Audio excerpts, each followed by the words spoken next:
This is Better Edge, a Northwestern medicine podcast for physicians. I'm your host, Dr. Andrew Wilner, Associate Professor of Neurology at the University of Tennessee Health Science Center and Division Director of Neurology at Regional One Health in Memphis, Tennessee. Today, we are discussing the clinical management of low-grade glioma.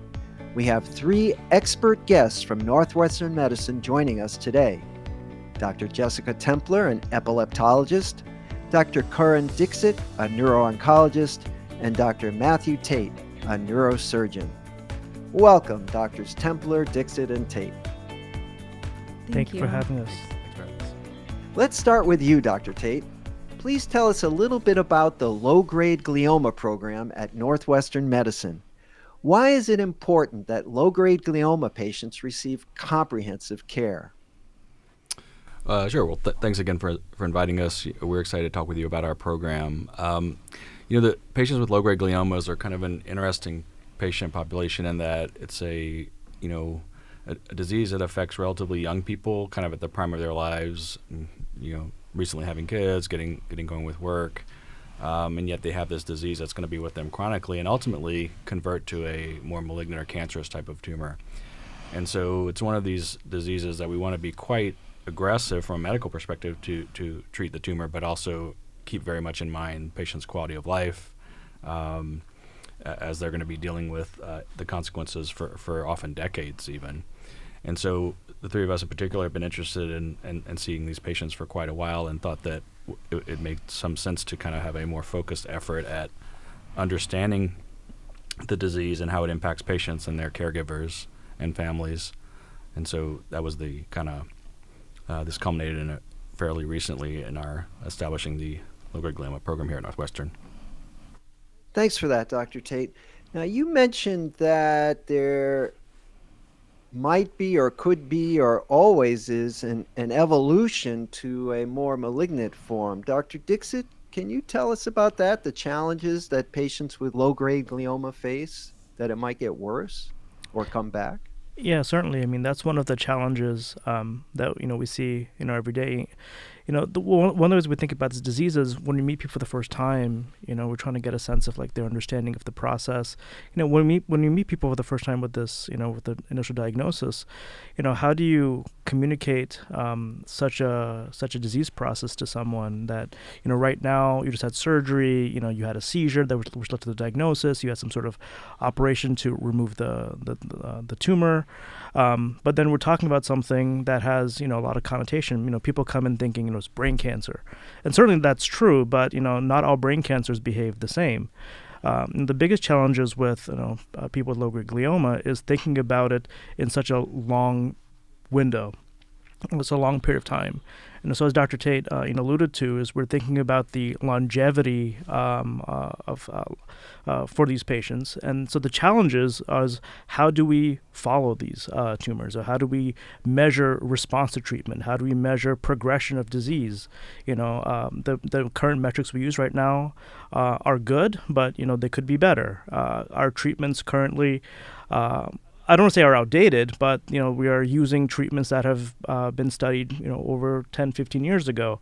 And as we're learning more and more about the disease biology, we're trying to bring that into kind of a more up-to-date method of treating these patients.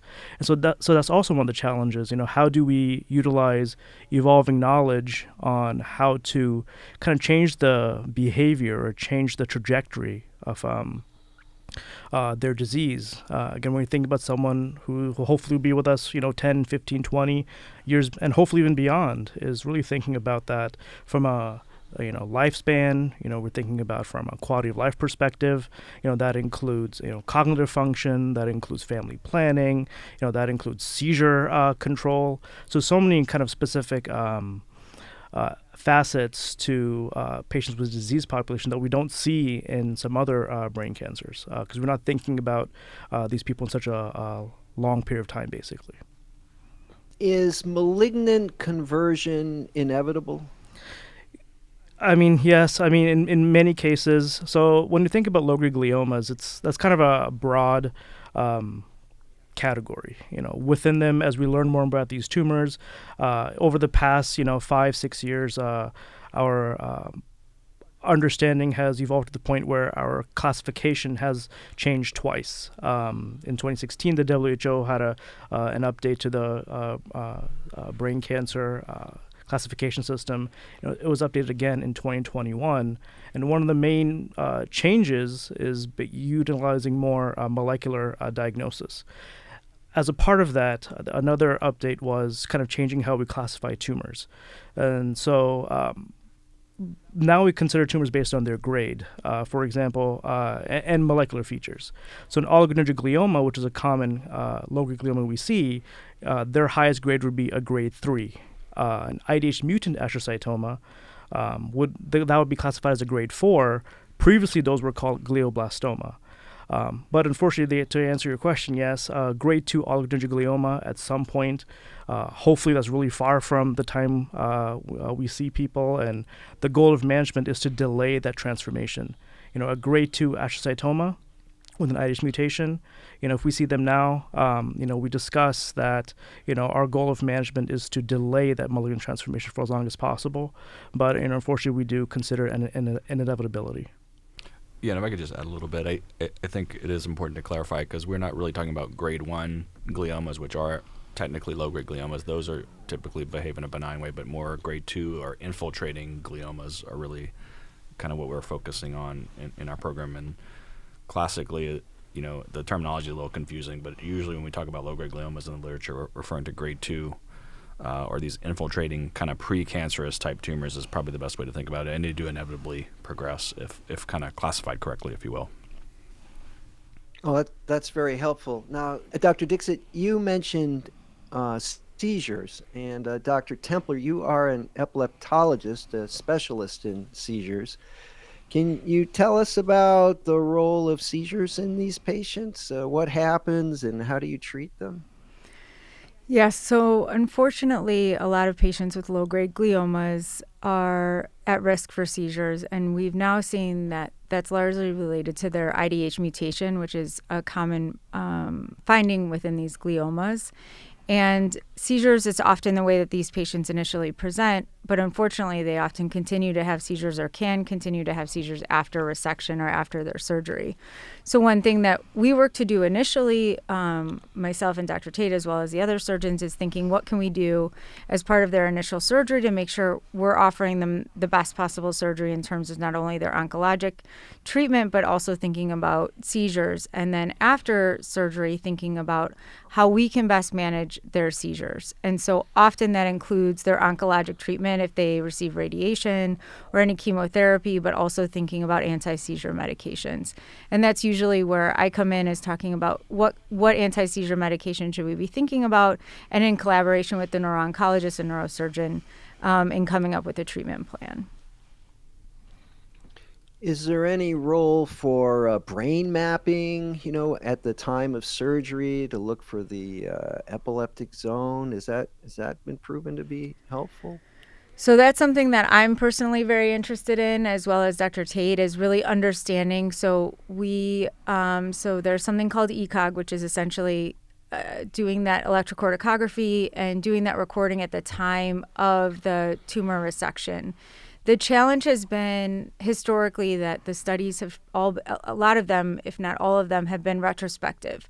And what we found is that ECOG, some studies have shown that ECOG can be beneficial in terms of seizure outcome, and some studies have shown that ECOG has not been beneficial, although that's really been a selection bias, because the patients that were often getting ECOG were the ones that were having more challenging seizures to begin with. So we hope that at some point in the future we'll be able to do a prospective study looking at the value of ECOG and how we can hope to offer them better resection in the future. And that's something that we looked at, is specifically one finding in their ECOG studies to help us hopefully be able to offer them a better resection in terms of their epilepsy outcome as well. Yeah, and I can comment a little further too. I think that it remains an interesting question.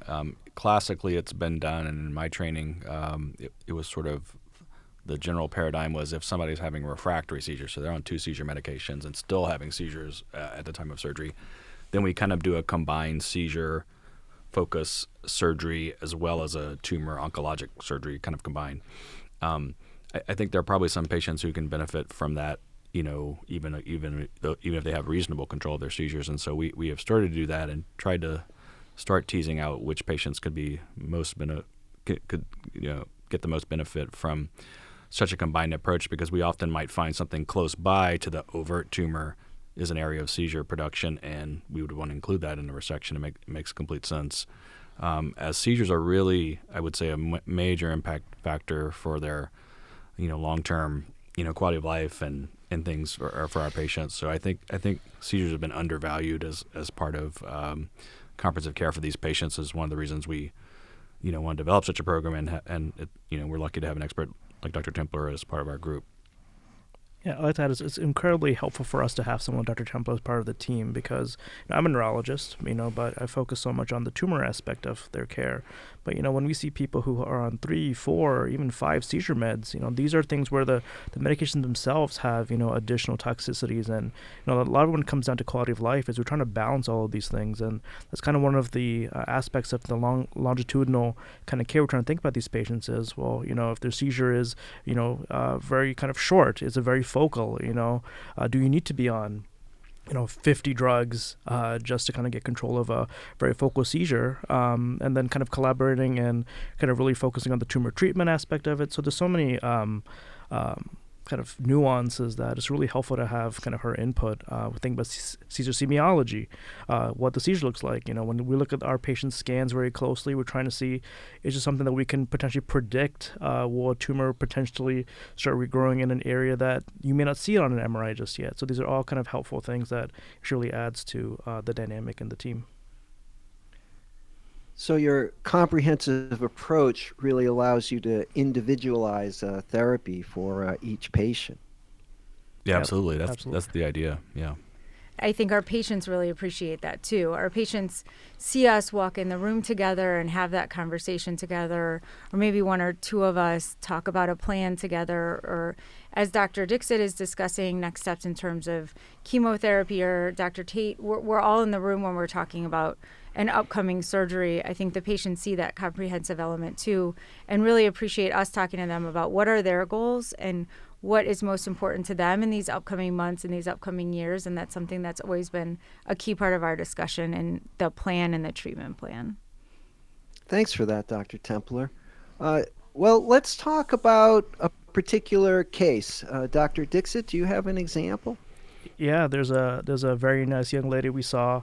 She established care with us, I think, about 2 years ago. She lives, I think, middle of Illinois, diagnosed with oligodendroglioma, so lower-grade glioma with an IDH mutation and a 1p19q co-deletion. So for the board exams, that's an oligodendroglioma. And so she was diagnosed, over a decade ago, had a resection, and then it was kind of followed for years. And these tumors can grow so slowly, millimeters per year. And that's one of the things that we're following, we're trying to track is, how do these tumors grow volumetrically, meaning that these tumors are not just a two-dimensional slice on an MRI, they're three-dimensional structures that invade the surrounding brain. And when something grows very, very slowly, it's hard to actually see if it's growing. It's like I use the analogy with patients, if a ship is going off course, if you only look back to the last point, you won't know until you look back to where you started. She was doing really, really well. Then over the course of the past few months, she started having increasing seizures to the point where she had a major seizure while she was driving, and then she had a motor vehicle accident, and then it was led to further imaging. And then, looking back at it all, it's like, oh, this tumor's grown actually quite a bit over the course of a decade. And then she saw us, and then so we had a group discussion. We discussed, from Dr. Tate's perspective that you need surgery. But each time we think about the role for surgery, there shouldn't ever be just a discussion for surgery in and of itself. It should be, well, we do one thing, what comes afterwards. The winter was coming. This patient has young children. And one of the things that we discussed is this patient never received chemotherapy or radiation, which is kind of standard of care for these tumor types. The traditional sequence would be surgery followed by radiation, either with chemotherapy or followed by more chemotherapy. But there's some data to support that. Does the sequence really matter so much? So because she lived far away, and we wanted to utilize a specific kind of radiation, which is proton radiation. There's not many places around the country that offer this. Northwestern has a proton center out in the west suburbs. Part of the discussion was she lives far away. Winter's coming. She's got young kids. After surgery, do we start with chemotherapy first, kind of get control of the tumor? We saw shrinkage on imaging, and then after she finished several cycles of chemotherapy, or neoadjuvant chemotherapy, if you will, she received proton radiation kind of in the summer, and she's doing really well now. Now we're just kind of observing. So this is kind of this patient kind of, when I look back at it, kind of we're just reminded, we have all these tools that we use to kind of help patients with this. But the sequence is important, when we think about kind of when to do things, how to do things. And then we just kind of took things out a little outside the box, if you will. And then, in her specific situation, we decided to be a little bit different with the sequence, and it worked. And this is something that we, try to think about with every patient, is for the specific patient, the specific family dynamic, the specific, where you live, do you have kids? These are all things that are important to making a decision on the right next step. And from a seizure standpoint, she's doing great now. I'll let Dr. Templer comment on her seizure frequency, but this was a major aspect. She couldn't drive for a period of time because she had a major seizure. Her kids were in the car with her. These are really important things that we have to think about when we see these people. You mentioned surgery. Dr. Tate, where does surgery usually fit in with these patients? Yeah, well, it's a great question. So there's kind of two different time points. So and the kind of considerations are different at these different time points. So first of all is when we first find out about the tumor. So relative to what we've been discussing prior, probably 80% or so of these patients actually present with a seizure. So they're a normal 30, 40-year-old patient, fine, no problems whatsoever, just have out of the blue have a generalized seizure or a major seizure. They come into the ER, get an MRI and a CT scan, and shows this lesion. And then, we're kind of, that's kind of the first time I generally meet folks. And so at that time, we usually have, if it looks like we're quite certain of the diagnosis, then we would proceed with surgery essentially at that time. Sometimes if it's more subtle, because it can be confused with could be confused with other things on imaging, then we might follow it follow it very carefully every 2 or 3 months for a bit to show that it grows, and if so, then we kind of proceed with surgery. So there's kind of upfront surgery. It's been pretty clearly shown now that for these tumors, the more you can remove, even actually past what's obvious on the MRI, the better patients do. On the other hand, if we cause any difficulty in the patient, if there's any complication with surgery, any neurologic deficit from surgery, they might have that for 30 years in the prime of their life. So we have to be very, very careful as thinking about that. And what I try to do before, during, and after surgery, at least at this phase, is trying to better understand what is the patient's functional anatomy, which you can't find in any textbook or not really, relative to the tumor location. It's a dynamic process, much, much more dynamic than we thought.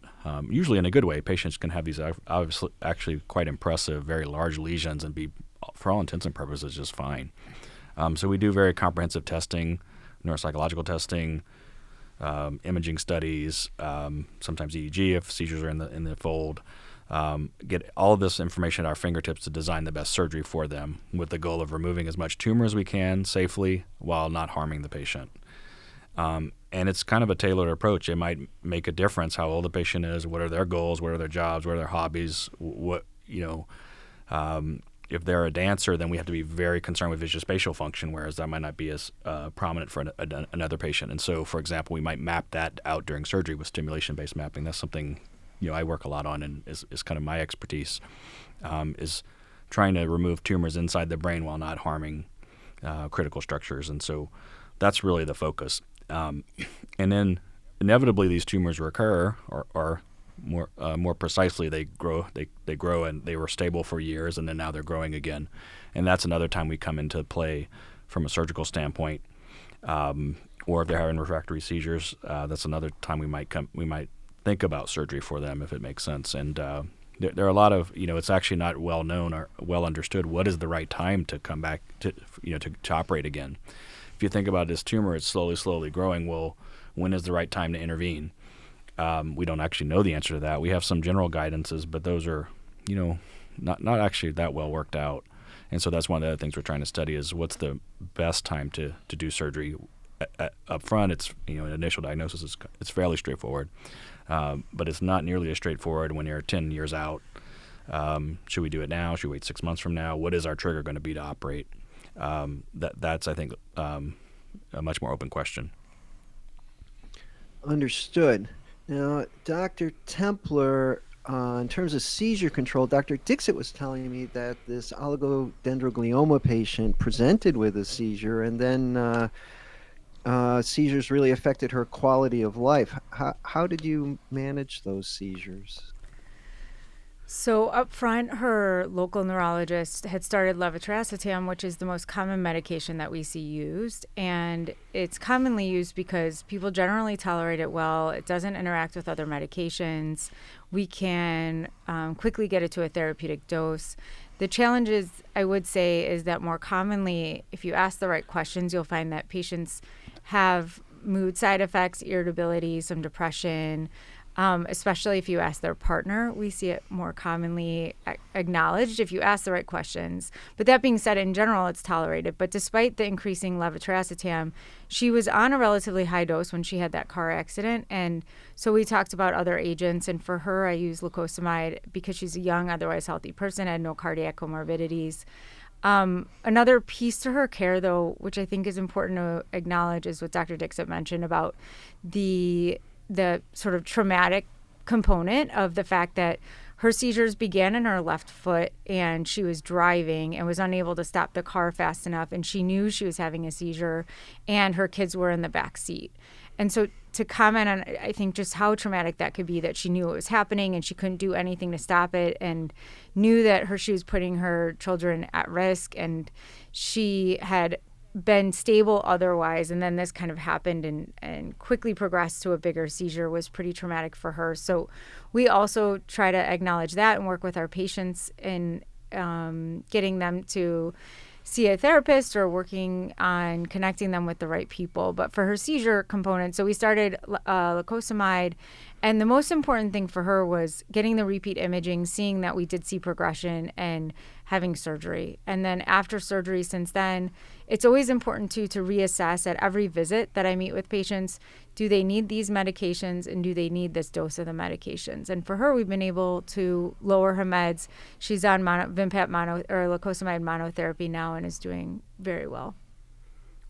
And I would just say that, relative to what we're discussing in terms of surgery for this individual patient, as Dr. Miller mentioned, she had a seizure involving the leg, and so this was very close to the primary motor area, and so that was, the key function really at risk that was nearby, and so we did the case with motor mapping during surgery to kind of, again, maximize how much we can remove while minimizing any permanent neurologic risk, and she's done well from a strength perspective as a result of that. Oh, that's great. Well, Dr. Tate, before we wrap up, is there anything else your team is working on to improve survival and quality of life for patients with low-grade glioma?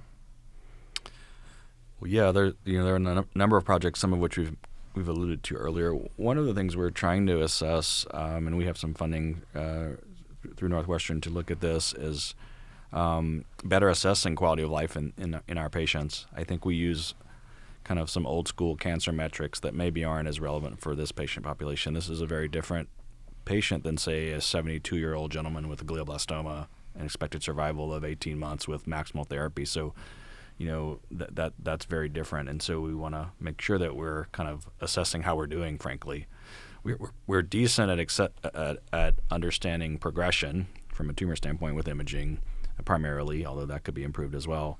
But we're not as good at determining, I think, is how the patient's doing functionally. And what Dr. Templer mentioned earlier has been pretty eye-opening for me, just from a purely seizure, as a good example for seizure perspective. If you ask patients the right questions, often they're having seizures and don't know it, or they're not telling us about it. Not volitionally, they just don't know what to look for. Or even us as neurosurgeons or as physicians don't know what to look for, or side effects from medication. So I think those are things that we're wrapping into we're developing a new quality of life scale here at Northwestern to kind of assess that and tell us how we're doing in terms of really instead of patting ourselves on the back all the time, trying to figure out how can we really improve how each patient is doing in a real way. And then, obviously the other thing is we developing this cohort of patients, it makes all the sense in the world to include those folks for like IDH inhibitors, right? Trials such as that where we're trying to, study things that have an impact on the tumor biology itself. We're also doing things like longitudinal assessment of the patient's functional anatomy. So that's important for us from a surgical standpoint or even from a radiation oncology standpoint to understand, well, because we know now that function actually moves in these patients or is redistributed, I should say. And so maybe we want to take advantage of that, wait a little bit longer to do surgery, for example, to give the patient time for their anatomy to not rewire but redistribute, take a parallel pathway. And so understanding that ahead of surgery might be useful as well, and just different ways to map out function in the brain. We use the typical technique of stimulating in the operating room with a small electrical current. The honest truth is that's what Dr. Penfield did in the 1930s. We're doing the same thing, which is impressive and sad at the same time, right? I think so. There probably are better ways to assess function than that. It works, at least to some degree, but we need to, it's incumbent upon us to improve it for our patients, and so we can make surgery safer and make more intelligent decisions about when to intervene in this kind of very longitudinal kind of disease process. Oh, thanks for that. Well, to conclude, and I'll open this up to all of you, are there any final recommendations for providers who are managing patients with low-grade glioma? Yeah, so these are complex patients with many needs that are seen. Some are kind of obvious, right? Tumor. As an oncologist, we always think about survival. We also think about what does the MRI look like, if things progressing or not. But what I encourage all providers who see patients like this is to really kind of delve down into kind of the nitty gritty of their life, right? These are people who are young. They're people who have. Every patient has this, but these are patients who are, often have no other medical issues. These are people who are often kind of trying to, advance their careers in some sort of professional realm. And these are all aspects of their care that really should be taken into account, when we think about the appropriate treatment plan. From a practical perspective, this is kind of where it comes down to expertise. Having an impressive first surgery, the more you move up front, there's a lot of data to support, what we call maximal safe resection with the least amount of tumor that is left behind volumetrically. There's a lot of retrospective data that shows that really kind of helps. That helps everything we do afterwards. A good surgery up front really helps the next phase, which is, chemo radiation. And so, for anyone who sees patients with low-grade glioma, I would advocate for ensuring that these patients are able to kind of get the most, I don't want to say the most aggressive surgery, but I should say the most advanced surgery possible. Yeah, I think one of the things I would say is that the philosophy has really changed, that these used to be patients 20 years ago where you would get a biopsy and just watch them because they did so well, and that's true. If you do nothing, they'll do well for a little while, and then the next thing you know, they'll be progressing. And so I think as physicians, we need to be more aggressive for these tumors and less aggressive maybe for the higher grade tumors, which is kind of reverse of how things typically have been. We do all these things for patients with glioblastoma, this high grade glioma, because they're more common and all rightfully so. But we make so much more impact any way you want to measure it for low-grade gliomas compared to high-grade gliomas, and they're not benign tumors. We still see patients where that's kind of what they've been told, and sort of that's their mind frame, and they're absolutely not. They do inevitably progress, and so the way we want to really kick the can down the road and delay that progression, it makes a big difference. It's one of the most impactful, surgeries we do as neurosurgeons is on low-grade patients. It can double survival, for example. And when you think about the type of numbers we're talking about here, that's a really major impact. And so I think just being really serious and aggressive about the way we think about these tumors rather than sort of considering them just sort of slowly kind of trickling along tumor. Those of us who see these patients all the time know that, but that may not be the impression out in the community as much.